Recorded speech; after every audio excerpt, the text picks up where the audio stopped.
नमस्कार दोस्तों, welcome to सरकार स्टडी बेस। देखिए दोस्तों, हमने जो है MS डॉस की सीरीज स्टार्ट की है, जिसमें कि हमारा ये सेकंड पार्ट है। मतलब ऑलरेडी हमारा जो एक पार्ट है अपलोड किया जा चुका है। अगर आपने उस लेक्चर को नहीं देखा तो आप उस लेक्चर को जाकर देख सकते हैं। यहाँ पे आपको सजेशन बॉक्स में उस लेक्चर की लिंक मिल जाएगी, या फिर आप डिस्क्रिप्शन बॉक्स में जा सकते हैं, या फिर वीडियो के एंड में आप वीडियो की लिंक से उसे प्राप्त कर सकते हैं। तो उस प्रकार आप जो है पहला लेक्चर देख लेंगे तो ये लेक्चर आपको आसानी से समझ में आएगा। और MS डॉस यानी कि आपको पता होगा माइक्रोसॉफ्ट डॉस यानी कि एक प्रकार का ऑपरेटिंग सिस्टम है, और इसमें हम देखने वाले हैं बूटिंग प्रोसेस के बारे में। बूटिंग प्रोसेस यानी कि जो आप कंप्यूटर स्टार्ट करते हैं उसके बारे में हम जानेंगे, और साथ में हम जानेंगे कमांड्स कितने प्रकार की होती है, कमांड्स को कैसे रन कराती है, सारी चीजें हम इस लेक्चर में देखेंगे। तो चलिए बने रहिए मेरे साथ। स्टार्ट करते हैं हम सेकंड लेक्चर को। सबसे पहले अगर बात करें हम बूटिंग प्रोसेस की, तो आपको पता होगा हम सीपीयू में एक बटन होती है कौन सी वाली, एक पावर वाली और एक रीसेट वाली। ठीक है, दो बटन होती है। जब हम मेन बोर्ड से पावर ऑन कर देते हैं तो पावर हमारा यहाँ जाता है, तो हम यहाँ से बटन को ऑन करते हैं, और ऑन करने के बाद हमारा जो सिस्टम है मतलब एक मॉनिटर होता है। तो मॉनिटर में कमांड प्रॉम्प्ट कुछ इस प्रकार का दिखता है। देखिए यहाँ मतलब ये देखिए इस प्रकार का आता, मतलब एक यहाँ पे कर्सर ब्लिंक होने लगता है। तो पावर ऑन करने से लेकर यहाँ कमांड प्रॉम्प्ट दिखने तक की प्रोसेस क्या कहलाती है? ये कहलाती है हमारी बूटिंग प्रोसेस। ठीक है, ये आपके सामने लिखा है बूटिंग प्रोसेस। तो वो कौन कौन सी प्रक्रिया इन कौन कौन से चरण से होकर गुजरती है, वो सारी चीजें हम इसमें देखेंगे। तो आपके सामने यहाँ नजर आ रहा है, देखिए पोस्ट होता है, पावर ऑन सेल टेस्ट जिसे हम बोलते हैं, इसके बारे में विस्तार से पढ़ेंगे हम नेक्स्ट स्लाइड में। बूट रिकॉर्ड होता है, डॉस कर्नल होता है, सिस्टम कॉन्फ़िगरेशन फाइल होती है, command.com होता है। ये सिस्टम फाइल्स होती है किसकी? डॉस की। मतलब डॉस में तीन प्रकार की फाइल होती है। कौन कौन सी?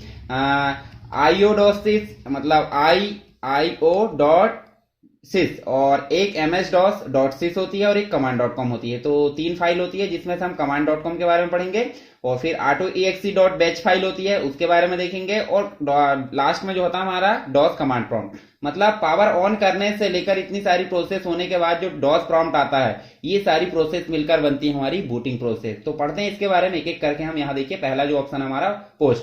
तो पोस्ट के बारे में अगर देखें हम, तो पोस्ट को हम बोलते हैं पावर ऑन सेल टेस्ट। मतलब जब हम कंप्यूटर को स्टार्ट करते हैं तो वो स्वयं अपनी मेमोरी में जुड़े, मतलब जो भी चीजें जुड़ी होती है, जैसे मेमोरी जुड़ी होती है, या फिर जो भी उपकरण होते हैं, मतलब या तो इनपुट आउटपुट से रिलेटेड सारी चीजें, जैसे कि माउस हो गया, कीबोर्ड हो गया, वो सही रूप से कार्य कर रहा है या नहीं कर रहा है, या किसी का कनेक्शन निकला तो नहीं है, ये सारी प्रक्रिया को वो चेक करता है। इसे हम क्या बोलते हैं? पावर ऑन सेल टेस्ट, या फिर हम पोस्ट बोलते हैं। जैसे कि आपके सामने लिखा POST। और अगर किसी प्रकार की प्रॉब्लम आती है तो वो एक एरर मैसेज प्रदर्शित करता है। तो ये सारी प्रोसेस हमारी क्या बनती है? पोस्ट कहलाती है। उसके बाद कहां आता है? जो पोस्ट होता है, पोस्ट चेकिंग करने के बाद जो कंट्रोल होता है वो बूट रिकॉर्ड को स्थानांतरित यानी कि ट्रांसफर कर देता है। ठीक है, और ट्रांसफर करने के बाद क्या होता है? जो भी डिस्क के विषय होते हैं, संपूर्ण जानकारी जो होता है डिस्प्ले कराता है। मतलब कंप्लीट जो जानकारी होती है वो डिस्प्ले कराता है, जो भी डिस्क से संबंधित होती है।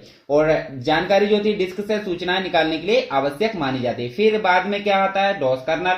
और डॉस कर्नल को हम मान सकते हैं मेन पार्ट, यानी कि जो भी मतलब मेन जो होता है ऑपरेटिंग सिस्टम का कंट्रोलिंग सिस्टम होता है, उसे हम क्या बोलते हैं? DOS kernel. ठीक है, यह जो होता है तीसरा और सबसे महत्वपूर्ण चरण होता है, जिसमें डॉस कर्नल मेमोरी में लोड होता है। डॉस कर्नल ऑपरेटिंग सिस्टम का सबसे केंद्रीय भाग होता है। आपको पता है केंद्रीय भाग मतलब मेन पार्ट्स हम बोल सकते हैं। और दो विशेष सिस्टम फाइलों से मिलकर बना होता है, और दोनों ही फाइलें हिडन होती है। कौन कौन सी फाइल होती है हम आगे देखेंगे। IO.sys और एक होती है MS-DOS.sys। ये दोनों फाइलों से मिलकर कौन बना होता है? DOS kernel. और दोनों फाइलें जो होती है हिडन होती है।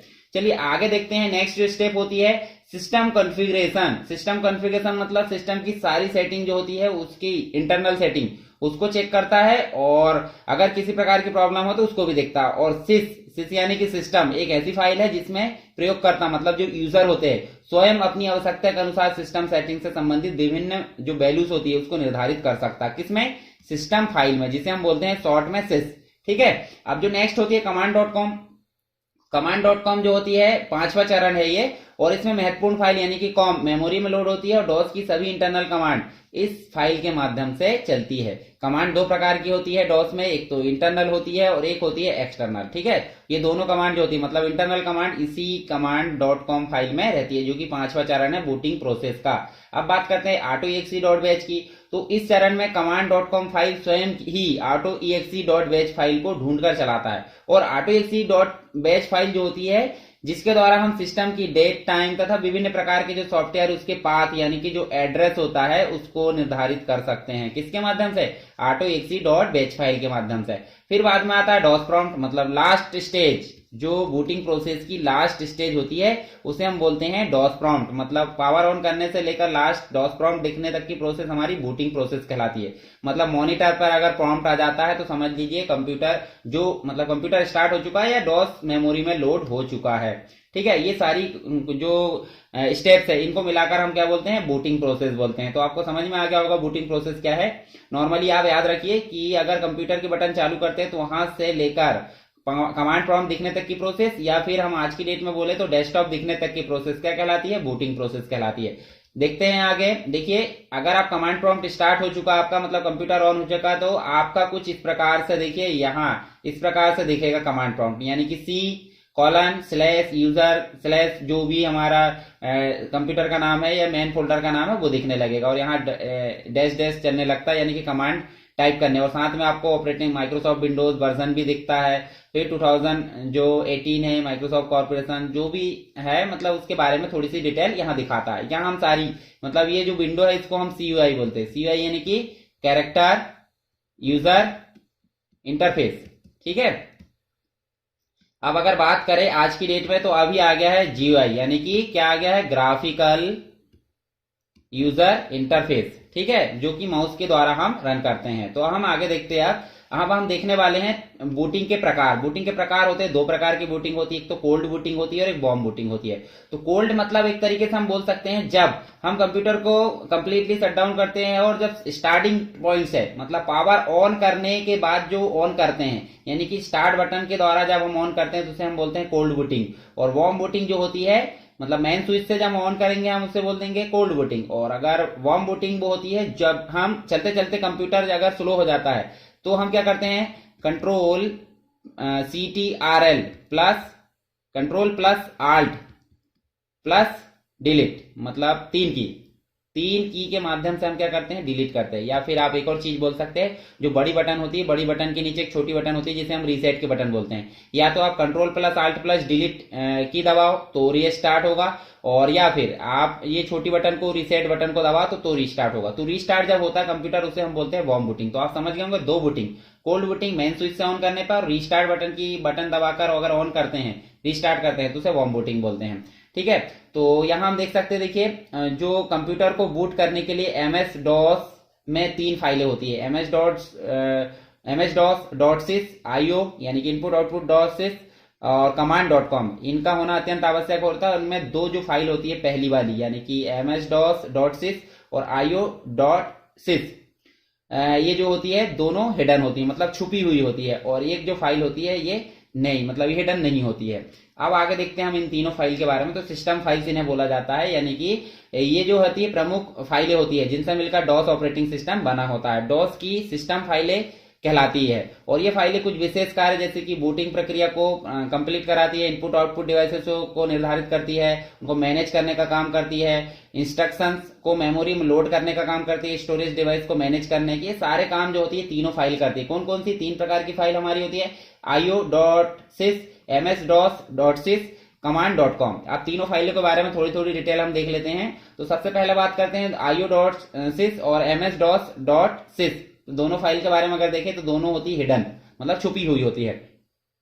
इनके नाम डिस्क में संग्रहित फाइल की सूची में दिखाई नहीं देते, मतलब हिडन होती है, सिंपल सी बात, नहीं दिखाई होते हैं। तो IO.sys जो फाइल होती है MS-DOS का आवश्यक हिस्सा होती है और उसके बाद जो होती है MS-DOS.sys जो होती है ये फाइल रन होती है, मतलब इसके बाद क्रियान्वित होती है IO.sys के बाद। ठीक है, तो जो डिवाइस ड्राइवर होते हैं वो इसी में संग्रहित होती है और जिनके लोड होने पर ऑपरेटिंग सिस्टम विभिन्न इनपुट आउटपुट डिवाइस तथा अन्य उपकरणों का कंप्यूटर से मतलब तालमेल या फिर इंटरमीडिएट तरीके से ये काम करती है, एक तालमेल बैठाने का काम करती है। और बूटिंग के क्रम में पहले IO.sys फाइल लोड होती है और बाद में ms-dos.sys तथा config.sys ये फाइल लोड होती है। config.sys क्या होती है हम आगे देखते हैं नेक्स्ट स्लाइड में।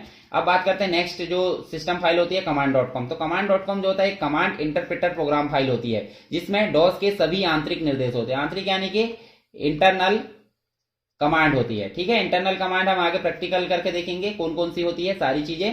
और यूजर का कंप्यूटर से संपर्क स्थापित करने की दृष्टि से महत्वपूर्ण है क्योंकि जो भी इंटरनल कमांड होती है जो चलाते हैं वे सभी इस फाइल के द्वारा ही क्रियान्वित होते हैं, जिसे हम क्या बोलते हैं कमांड इंटरप्रेटर। command.com को हम क्या बोल सकते हैं कमांड इंटरप्रेटर या फिर कंसोल प्रोसेसर या फिर हम बोल सकते हैं सेल प्रोग्राम, ठीक है। सेल मतलब एक प्रकार से सॉफ्टवेयर हो सकता है, ठीक है। अब हम देखते हैं config.sys। तो config.sys फाइल क्या होती है एक टेक्स्ट आधारित फाइल होती है जो कि डॉस तथा ऑपरेटिंग सिस्टम के सिस्टम कॉन्फ़िगरेशन फाइल के रूप में उपयोग होती है। सिस्टम कॉन्फ़िगरेशन का मतलब क्या होता है जो डॉस की इंटरनल सेटिंग होती है उसे हम सिस्टम कॉन्फ़िगरेशन बोलते हैं। जैसे कि हम देख सकते हैं उच्च स्तरीय डिवाइस ड्राइवर लोड करके मेमोरी आवश्यकता अनुसार हार्डवेयर उपकरणों मतलब मेमोरी की जो होती है कीबोर्ड माउस प्रिंटर आदि का ये निर्धारण करती है कौन सी config.sys। अब हम देखते हैं कमांड। तो कमांड होती है डॉस के निर्देश, मतलब हम डॉस में अगर काम कराना चाहते हैं तो हम निर्देश देंगे और निर्देशों को हम बोलते हैं कमांड। अब कमांड जो होती है दो प्रकार की होती है, ठीक है। तो कमांड हम देख सकते हैं, देखिए अगर हम कंप्यूटर ऑपरेटिंग सिस्टम की उपस्थिति में ही कार्य करता मतलब ये जो होता है कंप्यूटर जो होता है हम देख सकते हैं ऑपरेटिंग सिस्टम नहीं रहेगा तो वो काम नहीं करेगा। और एमएस डॉस एक ऑपरेटिंग सिस्टम है वो भी हमने देख लिए और कंप्यूटर का जो करता है क्या संचालन यानी कि ऑपरेट करता है। और जब कोई ऑपरेटिंग सिस्टम कंप्यूटर को ऑपरेट करता है तो यह यूजर तथा हार्डवेयर के बीच में संबंध जोड़ने के लिए कमांड इंटरप्रेटर के जरिए यूजर के लिए कमांड की सुविधा प्रदान करता है। तो कमांड जो होती है एक तरीके से इंस्ट्रक्शन का काम करती है और दो तरीके के इंस्ट्रक्शन होते हैं, एक तो इंटरनल और एक एक्सटर्नल। तो इंटरनल क्या होती है और एक्सटर्नल क्या होती है वो हम देखते हैं एक एक करके।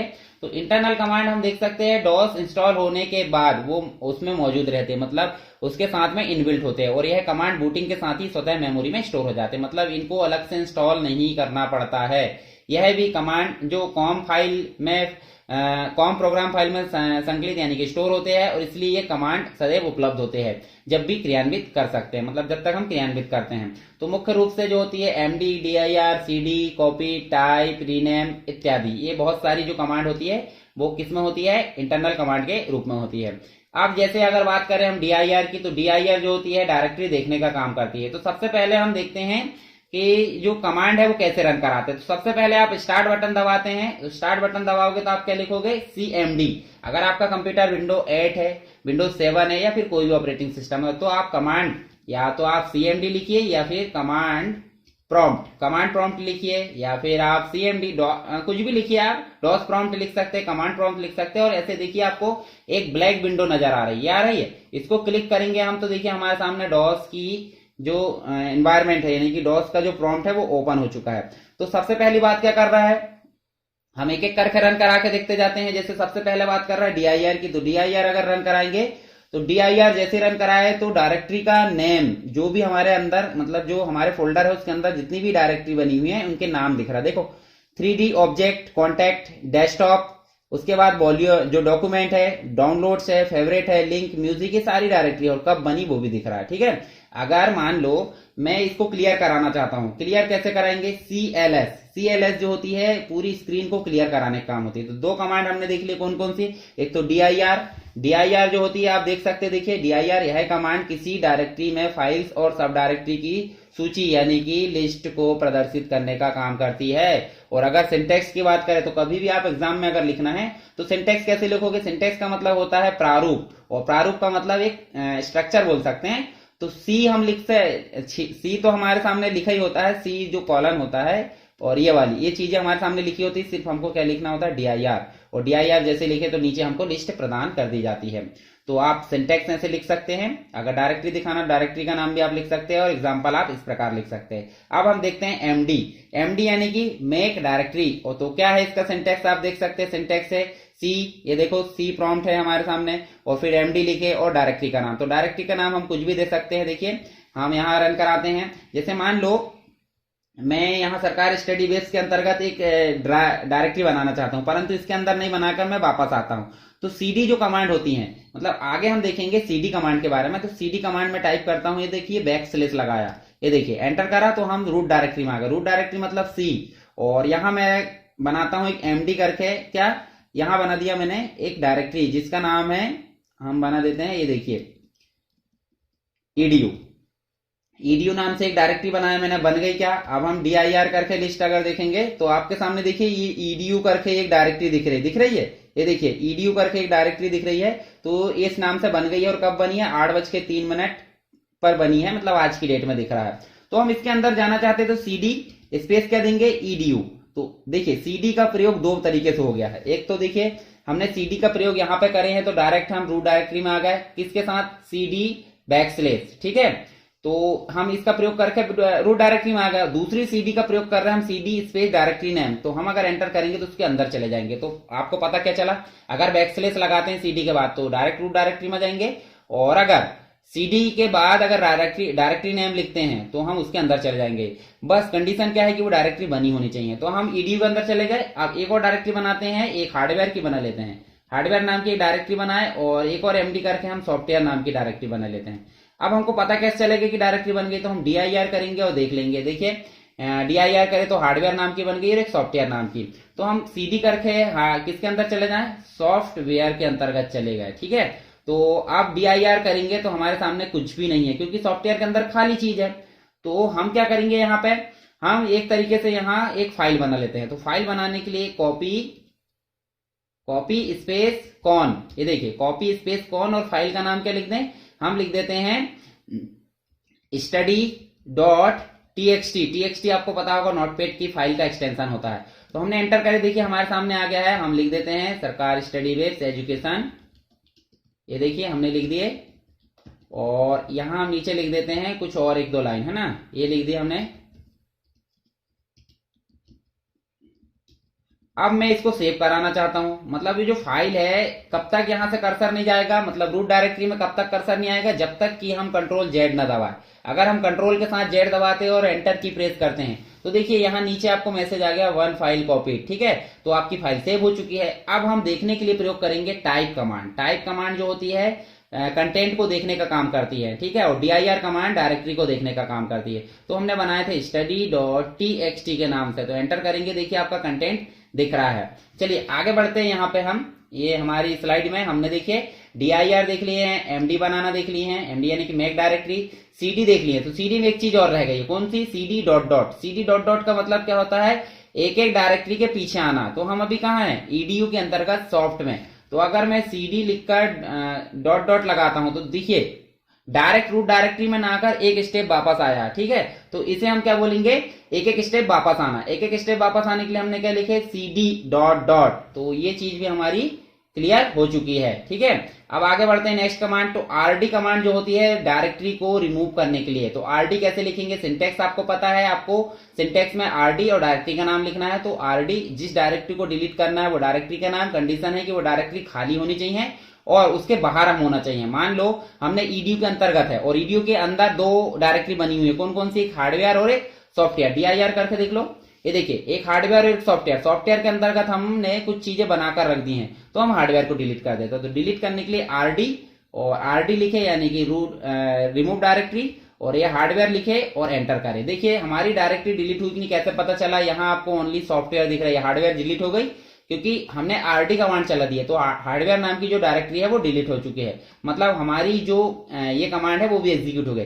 cls हमने ऑलरेडी रन करा के देख लिए, फिर भी एक बार देख लेते। cls यानी कि क्लियर स्क्रीन कमांड, ठीक है। तो ये cls काम कर गई। कॉपी कमांड जो होती है फाइल को कॉपी कराने का काम करती है। जैसे मान लो हम यहाँ पे cd करके सॉफ्टवेयर में चले जाते हैं। सॉफ्टवेयर में आपको पता है dir करके देखो एक स्टडी नाम से एक टेक्स्ट फाइल बनी हुई है, तो हम उसको कॉपी करना चाहते हैं। तो कॉपी स्पेस study.txt और हम डेस्टिनेशन, मतलब हमने देखिए कॉपी कमांड लिखे, साथ में फाइल का नाम लिखे जिसको कॉपी करना है, और स्पेस देकर आपको क्या लिखना, जहां आपको कॉपी करना है, मतलब कहां कॉपी करना है, आपको कॉपी करना है देखिए सी ड्राइव के अंदर ही आपको edu में कॉपी करना है। तो आपको सी लिखना पड़ेगा, फिर स्लैश लगाना पड़ेगा, ये देखिए स्लैश लगाया मैंने और edu लिखा, और एंटर जैसे करूंगा तो देखिए एक फाइल कॉपी हो गई है।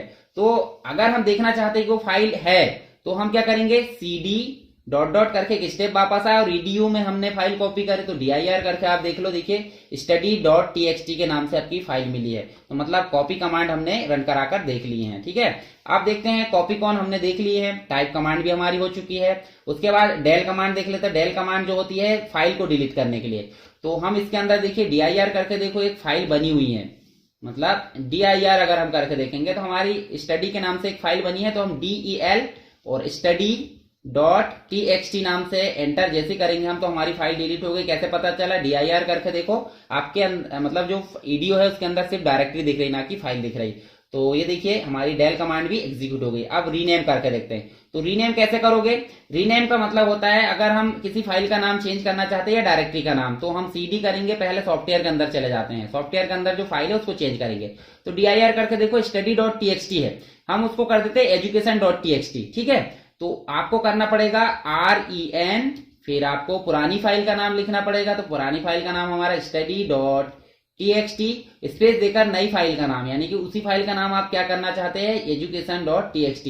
तो एंटर करके देखिए आपकी जो कमांड है एग्जीक्यूट हो गई। और dir करके देख लीजिए, यहां देखिए education.txt हो गया है, ना कि study.txt बचा। तो REN कमांड भी हमारी रन हो चुकी है। उसके बाद देखते हैं हम डेट, टाइम और वर्जन, ये तीनों जो है नॉर्मल कमांड है। तो हम देख सकते हैं, देखिए डेट हम एंटर करते हैं तो देखिए करंट डेट शो करता है और हम बदल भी सकते हैं इसी फॉर्मेट में। उसके बाद हम क्या करते हैं, टाइम एंटर करके देख लीजिए, तो टाइम भी हम देखो इस प्रकार से बदल सकते हैं इसी फॉर्मेट में। उसके अलावा आप देखिए फिर एंटर करो तो वर्जन टाइप करोगे तो VER यानी कि विंडोज का वर्जन दिख रहा है। उसके अलावा एक होती है VOL यानी कि वॉल्यूम दिखाता है, जिस ड्राइव में आप हो अभी उसकी वॉल्यूम लेवल को दिखाता है। उसके बाद एक और होती है पाथ, पाथ यानी कि एड्रेस दिखाता, पूरा जो डॉस एप्लीकेशन आपका रन हो रहा है वो उसका पूरा पाथ दिखाता है। तो हमारी ये सारी कमांड जो होती है रन हो चुकी है। उसके बाद देखिए पाथ हमने देख लिए। ड्राइव के जो है ड्राइव को चेंज करना, तो ड्राइव को चेंज करना मतलब अगर हम सी ड्राइव, देखिए अभी हमारे पास में सी ड्राइव में हम काम कर रहा है, तो हम डी लिखकर अगर एंटर करेंगे, डी लिखकर आपको कॉलन लगाना है और एंटर करना है, तो आप देखिए डी ड्राइव में आ गए,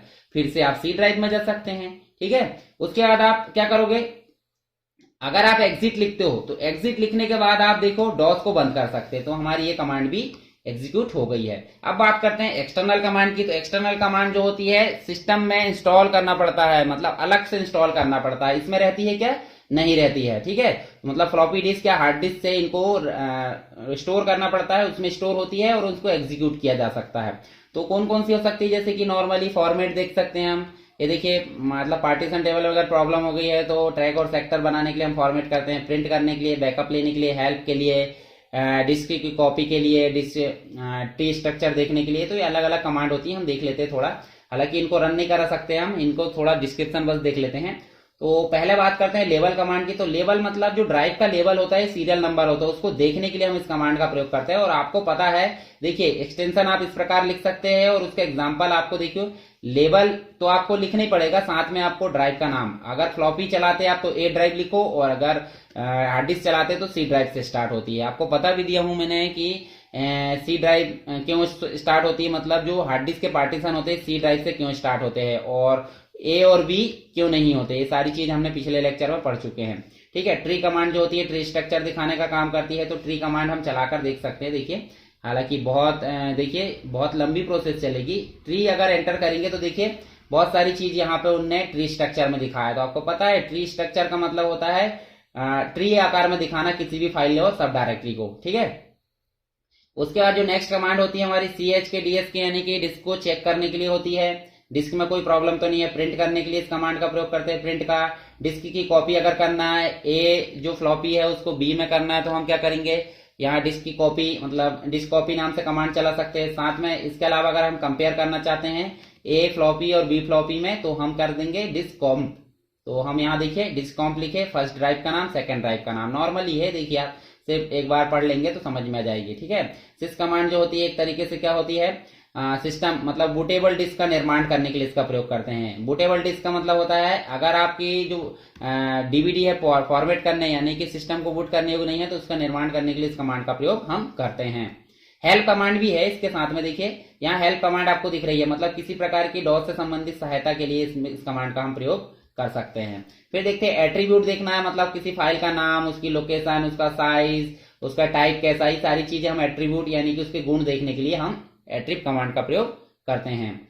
फिर देखिए बैकअप कमांड का प्रयोग, अगर हमको किसी ड्राइव को फॉर्मेट करना यानी कि ए फ्लॉपी को फॉर्मेट करना तो उसका बैकअप लेने के लिए हम इस कमांड का प्रयोग करेंगे। उसके अलावा एडिट कमांड जो होती है, मतलब डॉस के अंतर्गत ही हम एडिट चलाएं अगर तो एक एडिटर खुल के आता है। देखिए हम एडिट लिखते हैं तो देखिए, अच्छा एक मिनट, हम इसको क्या करते हैं CD बैकस्लैश और हम एडिट अगर चलाते हैं, ये नहीं कर रहा है, मतलब ये बोल रहा है कि एक्सटर्नल कमांड है ये, ठीक है। तो एक्सटर्नल कमांड हमको अलग से लोड करना पड़ता है, ये रन नहीं होगी। कुछ कुछ कमांड है उसको रन करा सकते हैं। मूव होती है, अगर डाटा को हम कट करके ले जाना चाहते हैं कहीं तो ये मूव कमांड का प्रयोग हम करेंगे, यानी कि सोर्स एड्रेस लिखेंगे और डेस्टिनेशन एड्रेस लिखेंगे। फिर उसके बाद देखते हैं फॉर्मेट कमांड। ये देखिए मतलब हमारे जो डिस्क होती है उसको सजाने के लिए यानी कि ट्रैक और सेक्टर में विभाजित करने के लिए हम फॉर्मेट कमांड का प्रयोग करेंगे। उसके अलावा एफ डिस्क जो होती है पार्टीशन, यानी कि अगर C है, D है और E है तो किसी पार्टीशन को अगर डिलीट करना है तो एफ डिस्क कमांड का हम प्रयोग करेंगे। उसके अलावा आप देख सकते हैं यहाँ देखिए सॉर्ट कमांड जो होती है, सॉर्ट कमांड का प्रयोग हम किस लिए करते हैं, अगर मान लो हमारा डेटा सिक्वेंसली नहीं जमा है तो हम सॉर्टिंग करके उसको सिक्वेंसली जमा सकते हैं। तो सॉर्ट कमांड किस लिए प्रयोग होती है, सॉर्टिंग करने के लिए। अब बात करते हैं कुछ एक टॉपिक के बारे में, तो फ्री और ओपन सॉफ्टवेयर मतलब ओपन सोर्स और प्रोप्राइटरी सॉफ्टवेयर, यानी कि स्वामित्व वाले सॉफ्टवेयर। स्वामित्व मतलब होता है जिसमें अधिकार होता है और फ्री मतलब बिना स्वामित्व के, ठीक है। तो आपको पता होगा फ्री सॉफ्टवेयर हम बहुत सारे यूज कर रहे हैं, तो ये चीजें बताने की नहीं है, फिर भी देख लेते हैं एक बार। देखिए आपके सामने अगर देखो आप गूगल जो मोजिला फायरफॉक्स है, BLC प्लेयर है, लाइनेक्स है, वर्डप्रेस है, ओपन ऑफिस है, ये सारी चीज आप फ्रीली यूज कर सकते हैं। मतलब ओपन सोर्स और फ्री सॉफ्टवेयर वो होते हैं जिनका कोड ज्यादा हद तक ओपन सोर्स भी हो सकता है। मतलब जैसे अगर लाइनेक्स का उदाहरण हम लेते हैं तो आगे हम लाइनेक्स डिटेल में पढ़ेंगे, हालांकि यहाँ देख लेते हैं। तो लाइनेक्स जो होता है एक प्रकार का ऑपरेटिंग सिस्टम है और इसका कोड ओपन सोर्स यानी कि वेबसाइट पे रखा हुआ है, मतलब किसी भी व्यक्ति के द्वारा उसको डाउनलोड किया जा सकता है और उसमें चेंजेस किया जा सकता है और चेंजेस करने के पश्चात उसे फिर से अपलोड किया जा सकता है। मतलब ऐसे किसी भी व्यक्ति के द्वारा उसे डाउनलोड करके अपलोड किया जा सकता है ताकि जो है अपनी रिक्वायरमेंट जो भी उसमें कमी है उसको पूरा किया जा सके। तो इस प्रकार से जो फ्री सॉफ्टवेयर होते हैं वो इस प्रकार से अवेलेबल होते हैं। परंतु जो पेड वाले सॉफ्टवेयर होते हैं, तो पेड वाले सॉफ्टवेयर क्या होते हैं, जैसे मान लो स्वामित्व वाले सॉफ्टवेयर जो होते हैं पेड वाले सॉफ्टवेयर, तो जैसे मैकिंटोश यानी कि एप्पल के जो कंप्यूटर होते हैं उसमें सारे जो होते हैं क्या होते हैं, एक प्रकार से लाइसेंस वाले सॉफ्टवेयर होते हैं। माइक्रोसॉफ्ट का विंडोज है वो भी लाइसेंस वाला सॉफ्टवेयर है, फोटोशॉप है, मैकफी, एंटीवायरस, जितने भी होते हैं वो लाइसेंस वाले सॉफ्टवेयर होते हैं। तो इनका कोड हमको ओपनली नहीं मिलता है, ठीक है। तो यहाँ हम अगर देखें तो देखिए जो पहला सॉफ्टवेयर होता है कौन सा, फ्री वाला। तो फ्री वाले के बारे में थोड़ी सी डिटेल देख लेते हैं यहाँ पे। तो यहाँ देखिए ओपन सोर्स सॉफ्टवेयर कोड प्रकाशित होता है, प्रकाशित मतलब पब्लिश हो सकता है, और स्वामित्व सॉफ्टवेयर सोर्स को जो है मतलब अपने जो कोड को सिक्योर रखता है। ओपन सोर्स सॉफ्टवेयर ने एक महत्वपूर्ण घटनाक्रम मतलब इसमें देखा है हमने, और ओपन सोर्स सॉफ्टवेयर के उद्योग में बहुत महत्वपूर्ण खिलाड़ी बन गया। क्यों? क्योंकि ज्यादातर लोग इन्हीं का उपयोग करते हैं और अपनी जो रिक्वायरमेंट है उनको पूरा कर पाते हैं। कुछ ही लोग जो है मतलब जिनको लाइसेंस की जरूरत पड़ती है वो लाइसेंस वाले सॉफ्टवेयर यानी कि प्रोप्राइटरी वाले सॉफ्टवेयर का यूज करते हैं। तो यहाँ महत्वपूर्ण प्रभाव होता है इनके जो होता है आर्थिक दृष्टि से, और ओपन सोर्स सॉफ्टवेयर की सेवा की गुणवत्ता कई क्षेत्रों में स्वामित्व सॉफ्टवेयर का प्रदर्शन करती है। तो बहुत सारे लोग जो होते हैं इनका प्रयोग जो प्रोप्राइटरी सॉफ्टवेयर है उनके बदले में करते हैं इनका उपयोग। और यहाँ अगर देखें हम तो देखिए रिचर्ड स्टॉलमैन 1984 में फ्री सॉफ्टवेयर विकसित करने वाला पहला व्यक्ति था। तो ये भी आपको याद रखना है। और यह जो होता है फ्री सॉफ्टवेयर उपयोगकर्ता की वरीयता के अनुसार परिवर्तन और संशोधनों से गुजर रहा था। मतलब इनने क्या करा था, जो सोर्स कोड था वो गूगल पे अपलोड कर दिया, मतलब वेबसाइट पे अपलोड कर दिया था, और परिवर्तन लोगों को करवाने के लिए ये आमंत्रित करता था। उपयोगकर्ताओं को सोर्स कोड को संशोधित करने, बदलने और उसको शेयर करने की स्वतंत्रता थी। यह उपयोगकर्ता या किसी विशेष संगठन के साथ लाइसेंस समझौते के तहत किया जाता है। और कुछ ओपन सोर्स सॉफ्टवेयर की जो विशेषता होती है उस पर ध्यान देने की जरूरत है। वितरण स्वतंत्र रूप से किया जा सकता है, मतलब डिस्ट्रीब्यूट किया जा सकता है। सोर्स कोड सुलभ है, यानी कि सोर्स कोड उसका आसानी से और उसको एडिट किया जा सकता है। तो ये सोर्स कोड मतलब जो ओपन और फ्री सॉफ्टवेयर है उनकी विशेषता है। और अगर बात करें हम स्वामित्व सॉफ्टवेयर की, तो ये जो होते हैं वितरण यानी कि डिस्ट्रीब्यूशन जो होता है केवल लेखक यानी कि ऑथर द्वारा किया जा सकता है। जो व्यक्ति इसको पावर मतलब एडमिनिस्ट्रेटर हम बोल सकते हैं उसके द्वारा ही किया जा सकता है। और ऐसे व्यक्ति कंप्यूटर पर जो है मतलब एक ही सॉफ्टवेयर एक कंप्यूटर पर चलाया जा सकता है, मतलब जिस कंप्यूटर के लिए उसे खरीदा गया है, अन्य कंप्यूटर पर नहीं चलाया जा सकता। ठीक है, तो आप समझ गए होंगे फ्री सॉफ्टवेयर और स्वामित्व सॉफ्टवेयर में क्या डिफरेंस है। तो ये तो था हमारा डॉस का जो बचा वाला नेक्स्ट पार्ट, मतलब हमारा डॉस है कंप्लीट हो चुका है। एक लेक्चर आपका पिछला वीडियो में अपलोड हो चुका है और एक लेक्चर ये है, तो कंप्लीट हो गया है। और नेक्स्ट में हम पढ़ेंगे लाइनेक्स ऑपरेटिंग सिस्टम के बारे में विस्तार से। तो लाइनेक्स में भी कुछ कमांड्स है और उसके बारे में कुछ डिस्कस करने की बातें हैं, तो वो हम नेक्स्ट लेक्चर में उसे पढ़ लेंगे।